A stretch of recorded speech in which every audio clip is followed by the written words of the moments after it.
Good morning, my dear student. This is Kumar Saurav, and first of all, welcome to VSR Adda. Concept clear, exam clear. So मेरे प्यारे बच्चों, आज सभी को पता है कि हम जो है अपने आज न्यू क्लास लेके आए हैं, जो टॉपिक है पास्ट कॉन्टिन्यूअस टेंस. आज जो हम लोग जिक्र करेंगे वो पास्ट कॉन्टिन्यूअस टेंस का जिक्र करेंगे. और पिछले क्लास में हम लोगों ने डिस्कस किया था पास्ट इंडिफिनिट टेंस को. तो जिन बच्चों ने पास्ट इंडिफिनिट टेंस का क्लास पिछले हमारे क्लास को नहीं देखे हैं, वो तो पहले जाके हमारे पिछले क्लास को देख लेंगे और उसके बाद आज के क्लास को देखेंगे और आज की क्लास में बने रहेंगे. और मेरे प्यारे बच्चों, आज की क्लास जो है वो बहुत ही बेहतरीन क्लास होने वाली है, क्योंकि आज जो है मैं आपको पास्ट कॉन्टिन्यूअस टेंस की जितने भी कन्फ्यूज़न है उस सारे कन्फ्यूज़न को मैं दूर कर दूंगा.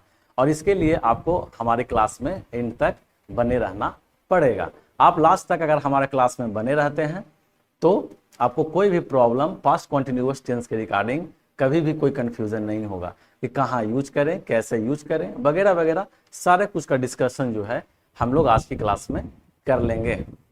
चलिए, तो बिना हम लोग ज़्यादा समय वेस्ट किए हुए हम लोग अपने क्लास को स्टार्ट करते हैं और देखते हैं सबसे पहले कि पास्ट कॉन्टिन्यूअस टेंस होता क्या है, पास्ट कॉन्टिन्यूअस टेंस को कहते क्या हैं, कहाँ हम इसका यूज करेंगे. चलिए, सो नेक्स्ट हमारा सवाल है कि पास्ट कॉन्टिन्यूअस टेंस होता क्या है, हम कहते किसे हैं. तो देखा जाए my dear student, past continuous tense also past progressive. So my dear student, past continuous tense को हम लोग पास्ट प्रोग्रेसिव टेंस भी कहते हैं. सो कभी भी अगर आपको पास्ट कॉन्टिन्यूअस टेंस के अलावा पास्ट प्रोग्रेसिव टेंस लिखा हुआ मिले तो आपको कंफ्यूज होने की आवश्यकता नहीं है. आप जो है समझ जाओगे कि ये पास्ट कॉन्टिन्यूअस टेंस ही पास्ट प्रोग्रेसिव टेंस कहलाता है और पास्ट प्रोग्रेसिव टेंस ही पास्ट कॉन्टिन्यूअस टेंस कहलाता है. तो ये चीजें आपको ध्यान में रखनी होगी. So past continuous tense is a verb tense which is used to show that ongoing past action was happening at a specific moment. So my dear student, past continuous tense का यूज हम लोग उस action में करेंगे जहां पे past के किसी भी टाइम पे एक्शन वो हो रहा होगा. वो क्या हो रहा कर रहा होगा सर, हो रहा होगा. जैसे आई वॉज प्लेइंग क्रिकेट, मैं क्रिकेट खेल रहा था, मैं क्रिकेट खेल रहा था. तो इसका कहने का अर्थ क्या हुआ सर, इसका कहने का अर्थ हुआ कि हम पास्ट के किसी भी टाइम पे एक्शन को शुरू किए और पास्ट में ही एक्शन क्या हो गया सर, एंड हो गया, समाप्त हो गया. जैसा कि आप इस डायग्राम में देख सकते हैं. जैसे देख लो, यहां लिखा हुआ है आई was reading a book, I was reading a book. तो हमने जो है पास्ट के किसी भी टाइम पे एक्शन को स्टार्ट किया और पास्ट में ही वो एक्शन को क्या कर दिया सर, एंड कर दिया. तो कहने का यह मतलब हुआ कि पास्ट कॉन्टिन्यूअस की जब हम बात करेंगे, पास्ट कॉन्टिन्यूअस की जब हम बात करेंगे तो पास्ट कॉन्टिन्यूअस टेंस में वो एक्शन बिलोंग होगा, वो एक्शन यूज होगा जो पास्ट के ही किसी पॉइंट ऑफ टाइम से शुरू होगा और पास्ट में ही वो एक्शन समाप्त हो जाएगा. उसका प्रेजेंट से कोई लेना देना नहीं रहेगा, कोई लेना देना नहीं. ये नाउ, ये क्या है सर, ये प्रेजेंट टाइम है, तो उसका प्रेजेंट से कोई लेना देना नहीं रहेगा सर. तो इस तरह के जितने भी एक्शन होंगे, इस तरह के जितने भी एक्शन होंगे वो सारे एक्शन को हम किस में यूज करेंगे सर, पास्ट कॉन्टिन्यूअस टेंस में यूज करेंगे. और मैंने आपको बतलाया भी था, मैंने आपको सिखलाया भी था कि जब हम कॉन्टिन्यूअस की बात करते हैं, जब हम कॉन्टिन्यूअस की बात करते हैं तो कॉन्टिन्यूअस जो है वो हमें टेम्पररी सेंस देता है. क्या देता है सर, टेम्पररी सेंस देता है. मतलब एक ऐसा एक्शन जो टेम्पररी हो, मतलब कुछ समय पहले शुरू हुआ और कुछ समय बाद एंड हो जाएगा, वो टेम्पररी होगा. कुछ समय सीमित तक ही वो एक्शन जो है वो काम करेगा. तो जैसे आप यहां देख सकते हैं my dear student, I was reading a book when the phone rang. मतलब I was reading a book, मतलब मैं जो है एक पुस्तक पढ़ रहा था. तो ये पुस्तक पढ़ने का काम क्या है सर, ये परमानेंट तो है नहीं, यह जो है हमारा टेम्पररी ही है सर, ये हमारा टेम्पररी ही है. मतलब कुछ समय पहले हम एक्शन को शुरू किए और कुछ समय के बाद वो एक्शन क्या हो गया सर, एंड हो गया, समाप्त हो गया। तो इस तरह के जितने भी एक्शन होंगे जो पास्ट में किसी भी पॉइंट ऑफ टाइम पे शुरू होंगे और पास्ट में ही एंड हो जाएंगे, उसका रिलेशन प्रेजेंट से बिल्कुल नहीं होगा। तो इस तरह के जितने भी एक्शन होंगे वो एक्शन हम पास्ट कॉन्टिन्यूअस टेंस में यूज करेंगे। जैसे I was playing cricket, I was sleeping, I was reading a book, I was eating. तो ये जितने भी आप सेंटेंस देख रहे हैं मेरे प्यारे बच्चों, मैं पढ़ रहा था, मैं सो रहा था, मैं खा रहा था, मैं हंस रहा था, मैं रो रहा था, ये सारे जो आप सेंटेंस देख रहे हैं माय डियर स्टूडेंट, ये सारे सेंटेंस जो है वो पास्ट कॉन्टिन्यूअस टेंस से बिलोंग कर रहा है। किससे कर रहा है सर, पास्ट कॉन्टिन्यूअस टेंस से बिलोंग कर रहा है। आई होप कि आपको समझ आया होगा। अब आगे पढ़ते हैं। आगे क्या है सर, ओ या that two ongoing action were happening at the same time. और पास्ट कॉन्टिन्यूअस टेंस का यूज और हम कहां करेंगे सर, जहां टू ऑन गोइंग एक्शन होगा, मतलब दो एक्शन पास्ट में चल रहा होगा सेम टाइम पे। किस पे, सेम टाइम पे। जैसे यहां एग्जांपल देख सकते हैं आप, आई was reading a book when the phone rang. मतलब मैं क्या कर रहा था, एक पुस्तक पढ़ रहा था, जब फोन क्या हुआ, फोन बजा, फोन बजा। तो फोन बजने का जो एक्शन है, फोन बजने का जो एक्शन है, फोन बज रहा था, फोन बजा और मैं पुस्तक को पढ़ रहा था। तो एक ही टाइम पे, सेम टाइम पे हम दो एक्शन कर रहे हैं ना सर, हम दो एक्शन कर रहे हैं ना। जैसे जब मेरे पिताजी घर आए तो मैं सो रहा था, जब मेरे पिताजी घर आए तो मैं सो रहा था। तो आपको समझ में आ रही होगी बच्चों कि जब मेरे पिताजी घर आए, घर आने का एक एक्शन, पिताजी के घर आने का एक्शन, और उसी सेम टाइम में आप क्या कर रहे थे सर, सो रहे थे। क्या कर रहे थे, सो रहे थे।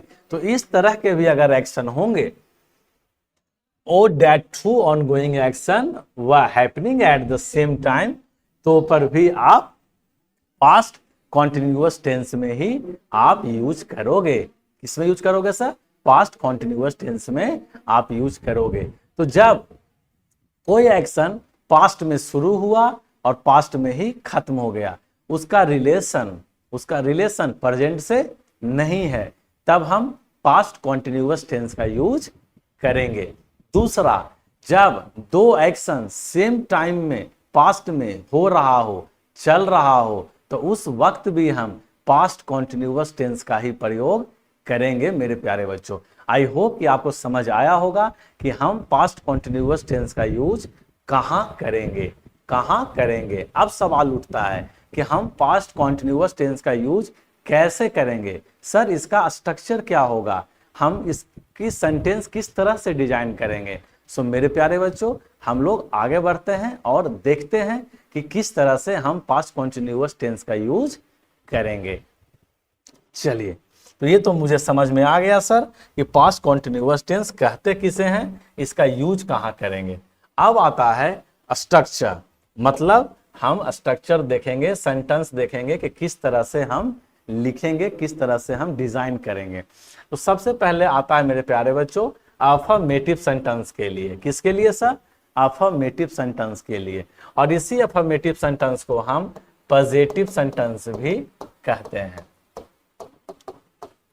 इसी अफर्मेटिव सेंटेंस को हम पॉजिटिव सेंटेंस भी कहते हैं। और पॉजिटिव सेंटेंस का स्ट्रक्चर फॉर्मूला क्या होता है सर, सबसे पहले सब्जेक्ट, उसके बाद वॉज एंड वर, उसके बाद वर्ब का फर्स्ट फॉर्म के साथ आईएनजी और उसके साथ ऑब्जेक्ट, उसके साथ ऑब्जेक्ट। तो सब्जेक्ट के साथ वॉज एंड वर, तो वॉज एंड वर जो है सर वो वर्ब का सेकंड फॉर्म है।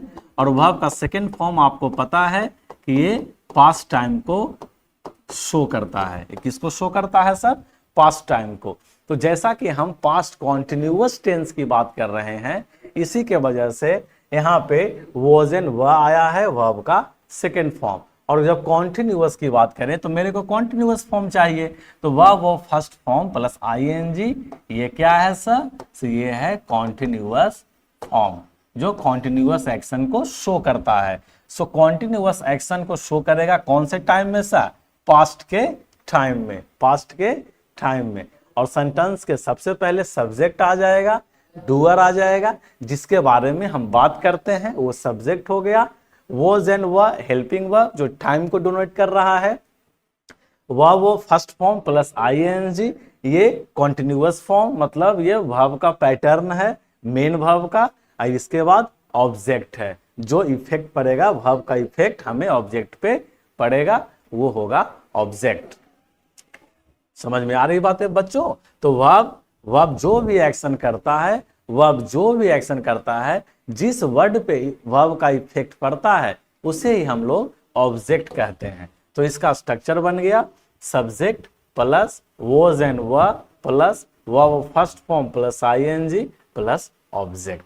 एग्जाम्पल के तौर पे देखेंगे मेरे प्यारे बच्चों, some boys were sitting under a tree, some boys were sitting under a tree, Monica was singing a song on the stage. तो ये जो एक्शन आपको दिखाया जा रहा है, ये एक्शन पास्ट टाइम को दिखला रहा है, पास्ट में कॉन्टिन्यूअस टाइम को बतला रहा है कि जो कुछ बच्चे थे वो पेड़ के नीचे बैठे हुए थे, कुछ बच्चे जो हैं वो पेड़ के नीचे बैठे हुए थे। तो बैठे हुए थे का मतलब क्या हुआ सर? टाइम लाइन से समझेंगे। मान लिया जाए पास्ट के किसी पॉइंट ऑफ टाइम पे उन्होंने बैठा, उन्होंने क्या किया? बैठा, और उसके बाद कुछ देर बैठने के बाद वो वहां से चले गए, एक्शन क्या हो गया सर? एंड हो गया। तो ये जितने भी आप कॉन्टिन्यूअस एक्शन देख रहे हो मेरे प्यारे बच्चों, ये सारे कॉन्टिन्यूअस एक्शन आपको मैं ऑलरेडी पढ़ा चुका हूं कि ये टेम्पररी एक्शन को शो करता है। ये किसे शो करता है सर? टेम्पररी एक्शन को शो करता है। एक ऐसा एक्शन जो कुछ समय पहले शुरू हुआ और कुछ समय बाद खत्म हो गया। और ये एक्शन जो है वो कौन से टाइम में हो रहा है सर? तो ये पास्ट टाइम में हो रहा है, उसका प्रेजेंट से कोई भी रिलेशन नहीं है। जैसे Monica was singing a song on the stage, जो मोनिका जो है वो स्टेज पे गाना गा रही थी, स्टेज पे गाना गा रही थी। तो गाना गाने का जो एक्शन है वो पास्ट के किसी पॉइंट ऑफ टाइम से शुरू हुआ होगा और उसके बाद वो एंड हो गया होगा। क्या हो गया होगा? एंड हो गया होगा। तो ये क्या है सर? यह जो है पास्ट कॉन्टिन्यूअस टेंस का एग्जाम्पल है कि कोई एक ऐसा एक्शन जो पास्ट में ही शुरू हुआ और पास्ट में ही एंड हो गया, उसका प्रेजेंट से कोई लेना देना नहीं है। ओवरऑल यह जो है एक टेम्पररी एक्शन को शो करता है। किसे शो करता है सर? टेम्पररी एक्शन को शो करता है। आई होप कि आपको अच्छे से समझ में आया होगा कि अफर्मेटिव सेंटेंस, पॉजिटिव सेंटेंस के लिए हम पास्ट कॉन्टिन्यूअस टेंस का स्ट्रक्चर कैसे डिजाइन करेंगे। तो subject plus was and were plus verb first form plus ING plus object. और एग्जाम्पल आप ऐसे बहुत सारे एग्जाम्पल्स बना सकते हो। Some boys were sitting under a tree. Monica was singing a song on the stage. I was playing a cricket. I was sleeping. तो इस तरह से आप जरूरत के हिसाब से आपको जो इच्छा करे, जैसा इच्छा करे, आप सेंटेंस बना सकते हैं। अब आगे जब हम लोग बढ़ते हैं बच्चों, तो आगे देखते हैं कि आगे जो है वो नेगेटिव सेंटेंस की बात कर रहा है। किसकी बात कर रहा है सर? नेगेटिव सेंटेंस की।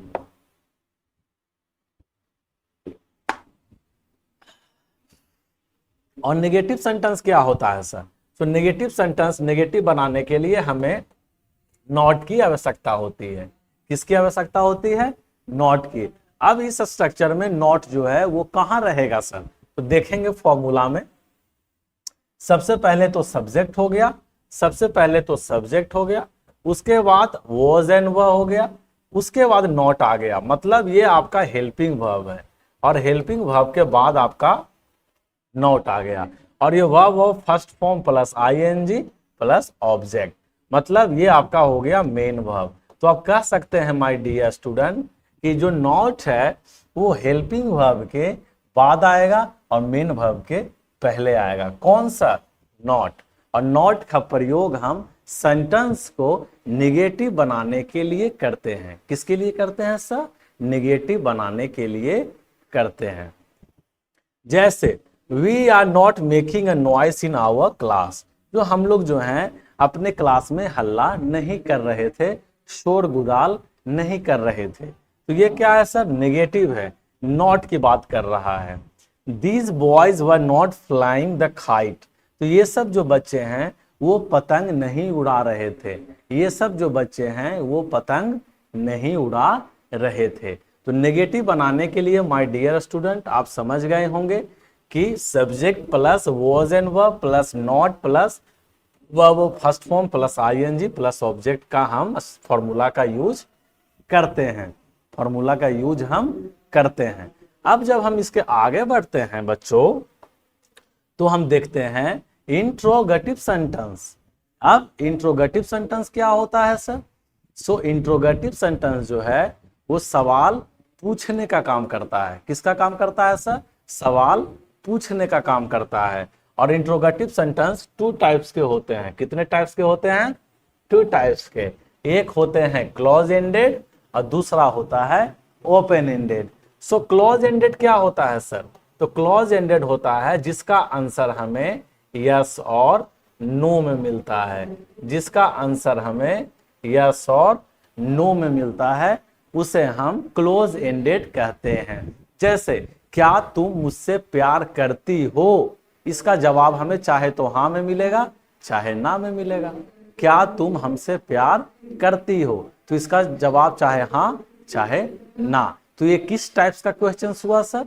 ये हुआ इंट्रोगेटिव सेंटेंस में क्लॉज एंडेड का क्वेश्चन, क्लॉज एंडेड का, जिसका यस और नो में हमें जवाब मिलता है। और इसका जो स्ट्रक्चर बनता है मेरे प्यारे बच्चों, वो सबसे पहले सेंटेंस के स्टार्टिंग में हेल्पिंग वर्ब आता है, उसके बाद सब्जेक्ट आता है, उसके बाद मेन वर्ब आता है, उसके बाद ऑब्जेक्ट और उसके बाद क्वेश्चन मार्क आता है। तो आप इस स्ट्रक्चर को देख सकते हो। हेल्पिंग वर्ब के नाम पे आपको पता ही है कि पास्ट कॉन्टिन्यूअस टेंस के लिए वॉज एंड वर आएगा। तो सबसे पहले वॉज एंड वर लिखा गया, उसके बाद सब्जेक्ट लिखा गया, उसके बाद मेन वर्ब के नाम पे verb of first form plus ING लिखा गया, उसके बाद ऑब्जेक्ट लिखा गया और उसके बाद क्वेश्चन मार्क लिखा गया। क्या लिखा गया सर? क्वेश्चन मार्क लिखा गया। जैसे was the peon ringing the bell, क्या पियोन जो है वो बेल बजा रहा था, तो चाहे इसका जवाब आप हाँ में दे सकते हो चाहे आप ना में दे सकते हो, चाहे आप हाँ में दे सकते हो चाहे आप ना में दे सकते हो। दूसरा, were the boys watching the film on Sunday, क्या ये बच्चे जो हैं वो संडे को फिल्म देख रहे थे? क्या ये बच्चे जो हैं संडे को फिल्म देख रहे थे? तो हाँ सर या ना सर, हाँ सर या ना सर। तो ये जितने भी आप क्वेश्चन देख रहे हैं मेरे प्यारे बच्चों, ये सारे का आंसर जो है आपको चाहे तो हाँ में मिलेगा चाहे ना में मिलेगा, चाहे हाँ में मिलेगा चाहे ना में मिलेगा। तो वैसे सवाल जिसका जवाब हमें लिसनर से हाँ या ना में मिले, वह सेंटेंस जो है वो क्लोज एंडेड के अंतर्गत आएगा। और यह जो टाइप्स है वो इंट्रोगेटिव सेंटेंस का टाइप्स है, क्योंकि इंट्रोगेटिव मतलब ही होता है सवाल पूछना। क्या करना सर? सवाल पूछना। तो ये सवाल पूछने का काम कर रहा है, क्लॉज एंडेड। और इसका स्ट्रक्चर आपको पता ही है, helping verb plus subject plus main verb plus object and question mark, was and were plus subject plus verb first form plus ING plus object. जैसे was the peon ringing the bell, were the boys watching the film on Sunday। इसका जवाब आप चाहे yes में दो चाहे no में दो, चाहे यस में दो चाहे नो में दो। समझ में आ रही है बातें बच्चों? अब जब हम इसके आगे बढ़ते हैं तो आगे हमें मिलता है ओपन एंडेड। आगे हमें क्या मिलता है सर? Open ended. अब ओपन एंडेड में जो हमें आंसर मिलेगा सर वो ओपन मिलेगा, हाँ या ना में हम जवाब नहीं दे सकते हैं। जैसे हम आपसे पूछे what is your name, what is your name, तो आप हाँ या ना में इसका जवाब नहीं दे सकते हो। आप जो है नाम जो है वो अलग अलग नाम बोलोगे, ओपन रहेगा। समझ में आ रही बात है मेरे प्यारे बच्चों? मैं बोलूंगा what is your father name, where do you live. ये सारे सेंटेंस जो हैं वो ओपन एंडेड के सवाल के सेंटेंस हैं, ओपन एंडेड के सवाल हैं कि what is your name, what is your father name. समझ में आ रही बात है? वेयर डू यू लिव, तो ये सारे सेंटेंस ओपन एंडेड के सवाल हैं। और ये जब ओपन एंडेड की हम बात करते हैं तो हमें एक एक्स्ट्रा वर्ड की आवश्यकता होती है।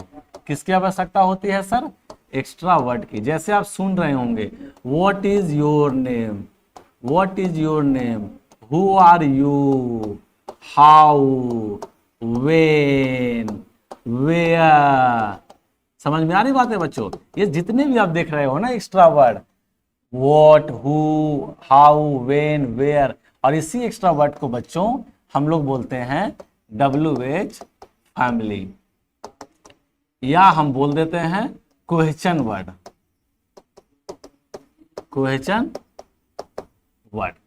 सो ओपन एंडेड के लिए आपको एक्स्ट्रा वर्ड की आवश्यकता होगी, जिसे हम WH फैमिली या क्वेश्चन वर्ड बोलते हैं, जो कि होता है what, who, how, when, where, whom, how often, ऐसे बहुत सारे वर्ड हैं मेरे प्यारे बच्चों।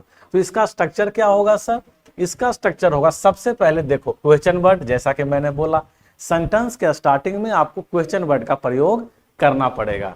तो क्वेश्चन वर्ड, उसके बाद वॉज एंड वर, उसके बाद वॉज एंड वर, उसके बाद सब्जेक्ट, उसके बाद verb first form plus ING, और उसके बाद ऑब्जेक्ट, और उसके बाद क्वेश्चन मार्क, उसके बाद क्वेश्चन मार्क। तो जितने भी आप इस तरह के इंट्रोगेटिव सेंटेंस के फॉर्मूला देखोगे, आपको सेंटेंस के स्टार्टिंग में क्या चाहिए होगा? आपको सेंटेंस के स्टार्टिंग में आपको क्वेश्चन वर्ड लाना पड़ेगा। क्या लाना पड़ेगा सर? क्वेश्चन वर्ड लाना पड़ेगा। और इसी क्वेश्चन वर्ड्स को जो है हम लोग WH फैमिली के नाम से जानते हैं। किसके नाम से जानते हैं सर? WH फैमिली के नाम से जानते हैं। और ये जितने भी WH फैमिली होते हैं मेरे प्यारे बच्चों, ये आते हैं व्हाट, हु, हुम, ये सारे WH फैमिली जो है वो हमारे सेंटेंस के स्टार्टिंग में होते हैं। कहाँ होते हैं सर? सेंटेंस के स्टार्टिंग में होते हैं। तो आप देख सकते हो, why was dad was standing in this street. So वह बच्चा जो है वो इस स्ट्रीट पे क्यों खड़ा था? क्यों खड़ा था? तो ये खड़ा होने का जो एक्शन है माय डियर स्टूडेंट, ये टेम्पररी है। हो सकता है कुछ समय पहले खड़ा हुआ और उसके बाद फिर खड़ा रहा और उसके बाद फिर वो चला गया। तो प्रेजेंट कॉन्टिन्यूअस टेंस या पास्ट कॉन्टिन्यूअस टेंस, जितने भी ये कॉन्टिन्यूअस टेंस होते हैं माय डियर स्टूडेंट, ये सारे टेम्पररी एक्शन से बिलोंग करते हैं। जैसे वाई वॉज योर पापा शाउटिंग सो लाउडली, तो तुम्हारे पिताजी जो हैं वो क्यों चिल्ला रहे थे? क्यों चिल्ला रहे थे? तो समझ में आ रही बात है मेरे प्यारे बच्चों? क्यों चिल्ला रहे थे? तो आप इसका आंसर हाँ या ना में नहीं दे सकते हैं। आप इसका आंसर हाँ या ना में नहीं दे सकते हैं माय डियर स्टूडेंट। तो ये जितने भी सेंटेंस हैं, ये सारे सेंटेंस इंट्रोगेटिव सेंटेंस के क्लोज एंडेड में आते हैं, सॉरी ओपन एंडेड में आते हैं। ओपन एंडेड कहने का मतलब क्या हुआ सर? ओपन एंडेड कहने का मतलब हुआ कि एक ऐसा क्वेश्चन जिसका आंसर हमें ओपन मिलेगा। कैसा मिलेगा? ओपन मिलेगा। मतलब उसका जवाब हम हाँ या ना में नहीं दे सकते हैं। और ओपन कहने का ये भी होता है कि हमें जो जवाब है वो अलग अलग लोगों से अलग अलग जवाब मिलेगा। जैसे मैं आपसे बोलूँ व्हाट इज योर नेम, तो आप कुछ अलग नाम बताओगे, आपके साथी कुछ अलग नाम बताएंगे, मैं कुछ अलग नाम बताऊंगा। तो ये ओपन हो गया, हमारा आंसर क्या हुआ सर? ओपन हो गया। तो इस तरह से भी हम जो है इसे समझ सकते हैं। तो क्लोज एंडेड में आंसर हमें सिर्फ हाँ या ना में मिलेगा और ओपन में हमें आंसर ओपन मिलेगा। जब इसके आगे जब हम लोग बढ़ते हैं मेरे प्यारे बच्चों, तो इसके आगे आता है interrogative negative sentence. Interrogative negative sentence. अब ये इंट्रोगेटिव नेगेटिव सेंटेंस क्या होता है सर? तो इंट्रोगेटिव नेगेटिव सेंटेंस उससे कहेंगे जिसमें इंट्रोगेटिव मतलब क्वेश्चन वर्ड भी रहेगा और नॉट भी रहेगा। क्वेश्चन वर्ड भी रहेगा और नॉट भी रहेगा। तो जैसा कि मैंने आपको बताया कि नॉट जो है वो हेल्पिंग वर्ब के बाद और मेन वर्ब के पहले आता है, लेकिन इस जगह पे आपको नॉट हेल्पिंग वर्ब के बाद नहीं लिखना है सर। तो कहाँ लिखना है सर? तो सबसे पहले क्वेश्चन वर्ड, उसके बाद हेल्पिंग वर्ब, उसके बाद सब्जेक्ट के बाद आपको नॉट लिखना है, मतलब मेन वर्ब के पहले आपको नॉट लिखना है। तो इसकी स्ट्रक्चर बनेगी question word plus was and were plus subject plus not plus verb first form plus ING plus object. Question word plus was and were plus subject plus not plus verb first form plus ING plus object plus question word. जैसे why was he not talking to me, वह जो है हमसे क्यों नहीं बात कर रहा है, वह हमसे क्यों नहीं बात कर रहा है। तो इसमें क्यों नहीं मतलब आपको इंट्रोगेटिव भी है और नेगेटिव भी है, इसमें दोनों प्रेजेंट है मेरे प्यारे बच्चों। तो क्यों नहीं बात कर रहा है, तो इसका आंसर भी जो है हमें ओपन ही मिलेगा, हमें हाँ या ना में आंसर नहीं मिलेगा। इसका भी जो है हमें ओपन एंडेड में, ओपन में ही इसका जवाब हमें मिलेगा। जैसे why were the children not clapping, जो बच्चे जो हैं वो क्लैपिंग ताली क्यों नहीं बजा रहे हैं, ताली क्यों नहीं बजा रहे हैं। तो इसका जवाब जो है हमें ओपन ही मिलेगा, इसका जवाब हमें ओपन ही मिलेगा। तो इंट्रोगेटिव नेगेटिव सेंटेंस में हमें ध्यान रखना है माय डियर स्टूडेंट्स कि इंट्रोगेटिव नेगेटिव सेंटेंस में हमें जो है इंट्रोगेटिव की भी हम बात करते हैं, मतलब क्वेश्चन की भी बात करते हैं, और नॉट निगेटिव की भी बात करते हैं। तो आपको पता है कि नेगेटिव बनाने के लिए हम नॉट का प्रयोग करते हैं और हम कोई नेगेटिव वर्ड का भी प्रयोग कर लेते हैं, नेगेटिव वर्ड। जैसे नेगेटिव वर्ड कौन कौन सा होता है सर, जैसे नेवर, नेवर क्या है सर, नेगेटिव वर्ड है, तो नेवर आप यूज कर लेते हो। आप रेली, रेली, बेली, अस्कासली, ये सारे क्या हैं सर, ये सारे नेगेटिव वर्ड हैं, ये सारे नेगेटिव वर्ड हैं। तो नेगेटिव बनाने के लिए आप कभी कभी नॉट का भी प्रयोग कर लेते हैं और नेगेटिव वर्ड का भी आप प्रयोग कर लेते हैं। तो आई होप कि आपको अच्छे तरीके से मेरे प्यारे बच्चों समझ में आया होगा कि प्रेजेंट कॉन्टिन्यूअस टेंस किसे कहते हैं, सॉरी पास्ट कॉन्टिन्यूअस टेंस किसे कहते हैं, पास्ट कॉन्टिन्यूअस टेंस का हम यूज कैसे करते हैं, पास्ट कॉन्टिन्यूअस टेंस का हम स्ट्रक्चर कैसे डिजाइन करते हैं। तो सारे कुछ का जिक्र जो है मेरे प्यारे बच्चों आज की हमने इस छोटी सी क्लास में हमने किया, और मैं आपसे उम्मीद करता हूं कि आपको जो है जो भी मैंने समझाने की कोशिश की होगी आपको अच्छे तरीके से समझ में आ गई होगी। सो मेरे प्यारे बच्चों आज के लिए इतना ही, हम लोग फिर अगले क्लास में इसी से आगे हम लोग बढ़ेंगे। और अभी पास्ट कॉन्टिन्यूअस टेंस खत्म नहीं हुआ है मेरे प्यारे बच्चों, अभी इसके बारे में हमें और भी जानकारी लेनी है और भी चीजें को पढ़नी है। तो आप मेरे प्यारे बच्चों हमारे साथ जुड़े रहें, हमारे VSR अड्डा चैनल के साथ जुड़े रहें, और जिन बच्चों ने अभी तक हमारे चैनल को सब्सक्राइब नहीं किया है वो हमारे चैनल को सब्सक्राइब कर देंगे, और जिन बच्चों को हमारी क्लास अच्छी लगी है, पसंद आई है, वो हमारे इस प्यारे से वीडियो को आप लाइक भी कर दोगे। और किसी भी तरह की अगर आज की क्लास से रिगार्डिंग कोई भी प्रॉब्लम्स है तो आप हमें कमेंट करके पूछ सकते हैं, मैं आपको उसकी पर्सनल रिप्लाई दूंगा माय प्यारे बच्चों। चलिए तो आज के लिए इतना ही, तब तक के लिए बाय बाय, टेक केयर।